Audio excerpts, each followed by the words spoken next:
debe existir un pleno desarrollo, debe existir una protección a sus derechos, debe existir una integridad y una seguridad de que lo que van a realizar lo hagan de una manera plena. Y entonces ahí es donde entramos a otros rubros específicos en materia de los derechos humanos, que son las características que tienen estos derechos humanos. ¿Qué características tienen? De acuerdo al principio, de acuerdo a lo que comentamos en cuestión de que le corresponden a la persona humana, la primera característica es que son inherentes. Los derechos humanos son inherentes a la persona humana, es más, nacemos con ellos, nadie nos los da, nadie nos lo otorga. Esos derechos humanos vienen relacionados con nuestro género y esencia. Segunda característica, son inalienables. ¿Qué significa? No podemos renunciar a ellos. Los derechos humanos nos pertenecen y no podemos renunciar a ellos. Inclusive dice, nadie puede privarnos de ellos. Tercera característica, son derechos universales, le corresponden a todos los seres humanos, le corresponden en toda la urbe, en todo el globo terráqueo, si queremos verlo aquí. No hay diferencias. Cuarta, que tiene que ver con una integración total. Iguales, indivisibles, mutuamente relacionados y se consideran interdependientes. Y si hablamos de derechos, alguien de ustedes luego principalmente lo oímos, lo hablamos, lo conocemos, lo comentamos y decimos, ¿cuáles son nuestros derechos? Más que hacer un listado de derechos, más que hacer un listado específico de rubros, oraciones y cuestiones precisas de los derechos humanos, hablemos de los bienes jurídicos tutelados por los derechos humanos. La libertad, la igualdad, la seguridad, la integridad, la dignidad, el medio ambiente y la paz. O sea, son 8, pero no quiere decir que sean los únicos. Dentro de esos 8 se derivan un montón de rubros específicamente en relación con los derechos humanos. Pero bueno, estas posturas, estos rubros es lo que defiende los derechos humanos. No podemos hablar de una justicia, no podemos hablar de una equidad, no podemos hablar de una igualdad entre los jóvenes si no tenemos presentes los derechos humanos, si no tenemos presentes las características que corresponden al respeto que debemos tener, uno, de nuestros propios derechos, dos, de los derechos de los demás. Algo importante, nosotros como seres humanos, en un momento dado, podemos ser vulnerables. Nosotros podemos llegar a una vulnerabilidad. ¿Sí? ¿En qué consiste el ser vulnerable? Es estar en desventaja con alguien o con las cosas para satisfacer nuestras necesidades básicas. ¿Grupos vulnerables existen en nuestro país, en nuestra región? Claro, dice, son aquellos grupos o comunidades que por cualquier circunstancia se encuentran en una situación de mayor indefensión para hacer frente a los problemas que plantea la vida. Poblaciones vulnerables tenemos muchas y hay todo un listado de grupos vulnerables. Y ahí hay algo importante. La edad puede ser un rubro o un factor que influya en vulnerabilidad. La edad puede influir en ello, la edad puede corresponder. ¿Por qué? Oye, ¿por qué la edad? ¿Por qué? Porque en cuestión de la minoría de edad existe una cuestión de la capacidad de discernir entre el bien y el mal. Por eso se nos llama luego adolescentes cuando estamos en estas edades. ¿Por qué? Porque adolecemos de la capacidad para poder discernir entre el bien y el mal, para poder decidir, entender las cosas, conocerlas, saberlas. Nos falta mucha información y conocimiento al respecto. Entonces podemos caer en ese grado de vulnerabilidad. Los factores que influyen tienen que ver mucho con la edad, con el sexo, con el género, con la marginación, con la situación económica, con el analfabetismo, con la falta de igualdad en oportunidades, desnutrición, enfermedad. Y yo le puedo preguntar a ustedes de manera rápida, ¿quién de nosotros nos hemos enfermado en alguna ocasión? Más de alguna vez nos hemos enfermado. Y habrá algunos que digan, hombre, yo ya me fracturé un brazo, una mano, una pierna, ¿por qué jugando? Bueno, ahí en ese momento ya estamos vulnerables. ¿Qué sucede si en el grupo hay alguien con una discapacidad? Trae muletas porque se fracturó en un juego. Y en ese momento hay una noticia que hay que salir rápido del salón. Ahora, ¿salimos todos al mismo tiempo? No, claro que no. La persona que trae las muletas tiene una discapacidad, tiene una disminución en las cosas. Y es más, como somos amigos, 2, 3 de nosotros, 4 nos quedamos a ayudarle. Entonces, si se dan cuenta, vulnerable ya no nada más fue uno. Ya estamos hablando de 4, de 5 personas vulnerables ante una situación de emergencia. Entonces, podemos ser vulnerables directos o indirectos, porque en el momento de apoyar a un compañero por la cuestión de amistad, de seguridad, de apoyo, ya nos estamos convirtiendo en vulnerables también. O sea, hay otros factores que influyen, aparte de la situación específica, sobre la vulnerabilidad. ¿En qué consiste la dignidad? ¿Cómo podemos entender nosotros la dignidad? Se habrán de respetar plenamente la dignidad humana, los derechos humanos y las libertades fundamentales. Y hace el señalamiento ahí de dignidad humana. Inciso B, los intereses y el bienestar de la persona deberían tener prioridad con respecto al interés exclusivo de la ciencia y la sociedad. ¿Cómo podemos entender nosotros en nuestro país lo que es la dignidad humana?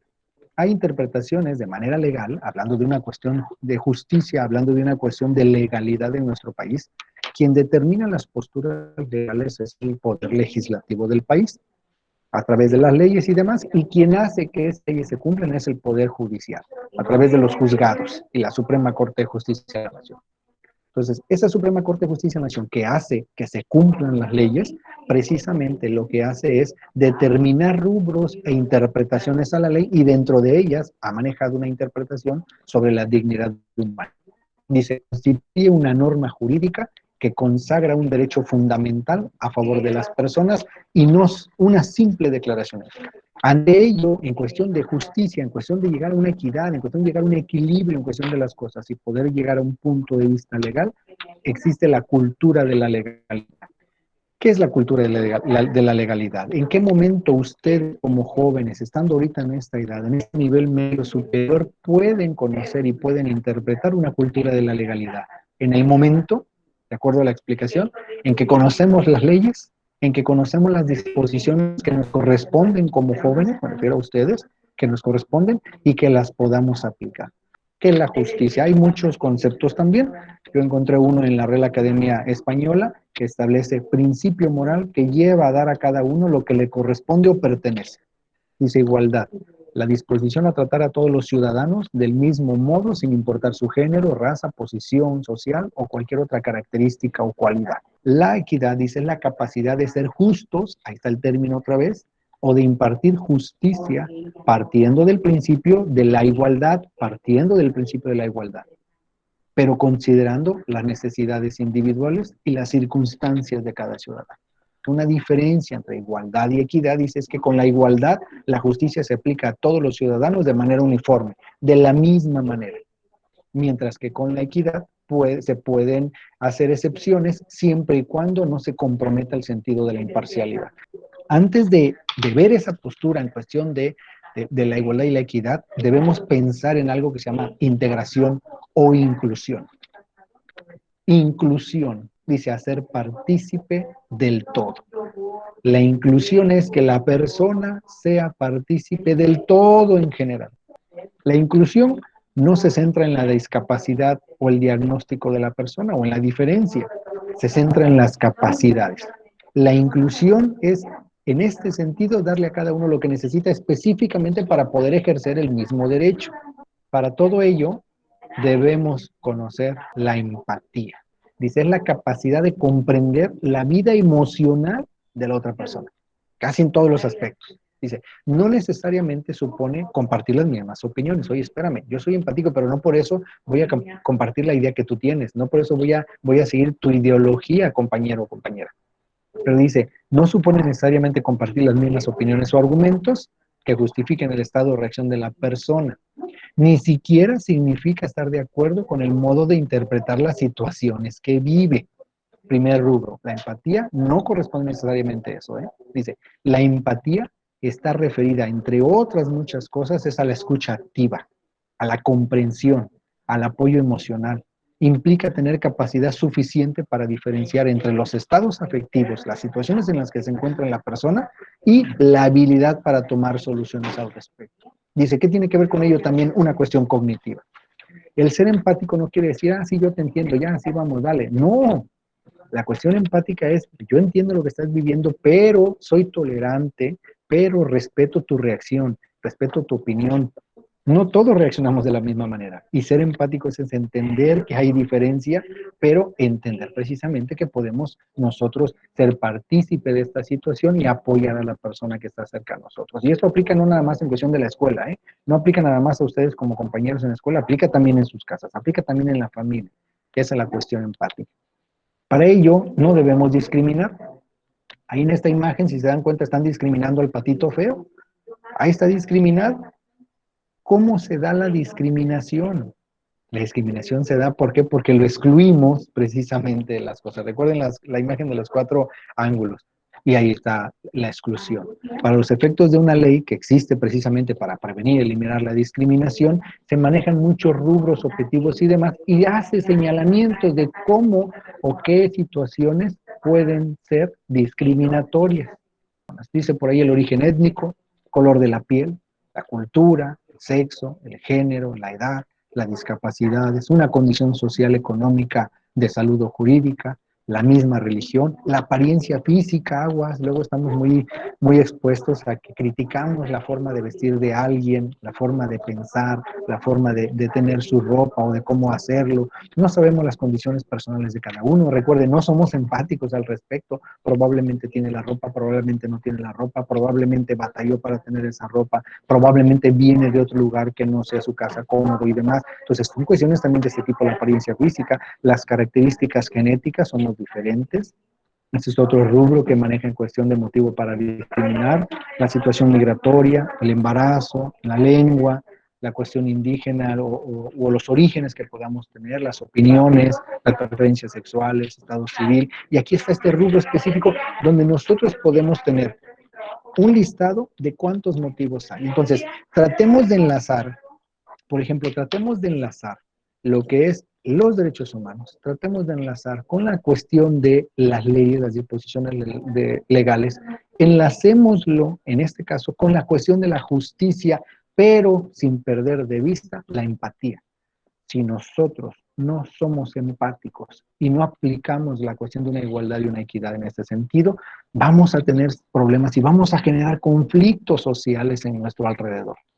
Porque entre más nosotros respetemos los derechos, entre más nosotros seamos tolerantes, entre más nosotros entendamos a las demás personas, habrá menos conflictos, habrá menos problemas. Recuerden que el conflicto es entre dos, un problema siempre mínimo es entre dos partes, dos rubros. Entonces, si uno de esos rubros se entiende, analiza, es empático y demás, quitamos ese rubro y ya no hay problema, o por lo menos disminuye. Pero si al contrario entramos más a la diferencia, se genera más conclusión ahí. Entonces, ese es un parámetro general en que nosotros podemos entender los derechos humanos, podemos entender la justicia desde el punto de vista de la equidad, porque la equidad nosotros debemos tenerla presente sin separarla de la igualdad. O sea, una igualdad para que tengamos acceso a todo, pero una equidad de acuerdo a lo que nos corresponde y lo que necesitamos de manera individual. Cada uno de nosotros somos diferentes y en este caso necesitamos diferentes cuestiones para poder frente a la satisfacer nuestras necesidades básicas. Neidy Jacqueline Ramos Esparza dice, ¿qué podemos hacer para cumplir con todo lo que planteó? ¿Qué se puede hacer? Mire, le soy sincero. Primero es una cuestión de actitud personal. Si nosotros no cambiamos al interior, si nosotros no cambiamos de manera individual, no podemos hacer cambiar a los demás, ¿eh? Lo que debemos hacer es cambiar nosotros primero, entendiendo la cuestión de las diferencias, entendiendo la cuestión de los derechos de las demás personas, entendiendo todo ello, pero primero debemos cambiar nosotros. No debemos preocuparnos en querer cambiar al otro, Neidy. No nos preocupemos en eso. Es más, usted olvídese en querer cambiar al compañero, al amigo y demás. No, primero cambie usted en cuestión de actitud, primero cambie uno en lo personal, en nuestra empatía y demás, y entonces podremos empezar a cambiar a los demás. Ángel y Guadalupe Padilla Estrada dice, ¿usted qué piensa de las personas que hacen justicia por su propia cuenta? Le comento desde el punto de vista institucional, no es correcto, las disposiciones legales nos establece que no podemos hacernos justicia por nuestra propia mano. Es más, el hecho de hacerlo implica una responsabilidad, porque hablando de justicia, hay un rubro legal que establece que si nosotros nos hacemos justicia por nuestra propia mano, cometemos otro delito y seremos responsables de nuestros actos. Entonces, no estoy de acuerdo. En lo personal también se lo manejo, no es lo correcto. Claro que lo consideramos injusto, claro que nos puede doler y quisiéramos que se hiciera la justicia rápida, pero no debemos hacerlo porque caemos en la misma situación de la persona que cometió tal o cual abuso, ¿eh? No es correcta la cuestión de la justicia en propia mano. ¿Cómo le podemos hacer para evitar la discriminación? Dice Zaira Albizu. Mire, para evitarla, en que la gente lo haga es muy difícil. Lo que sí podemos hacer nosotros para poder evitar esa discriminación es cuando actuemos nosotros siempre estemos pegados a las cuestiones del derecho. Nosotros no necesitamos hacer algo para que la otra gente no nos discrimine. Desafortunadamente el problema lo tienen ellos, no nosotros. Yo no le puedo pedir que cambie al viso, yo no le digo cambie para que no sea discriminada, no, usted siga siendo igual, nosotros debemos seguir siendo iguales, debemos seguir siendo auténticos y originarios en nuestra personalidad. Nosotros no vamos a cambiar, usted debe seguir igual y entonces ¿quién debe cambiar es los demás? Y en un momento dado, ¿cómo pudiéramos hacerlo? Demandando. Solamente es demandando y exigiendo los derechos y que se sancione o se responsabilice en un momento dado a quienes causan la discriminación. Creo que es la única forma.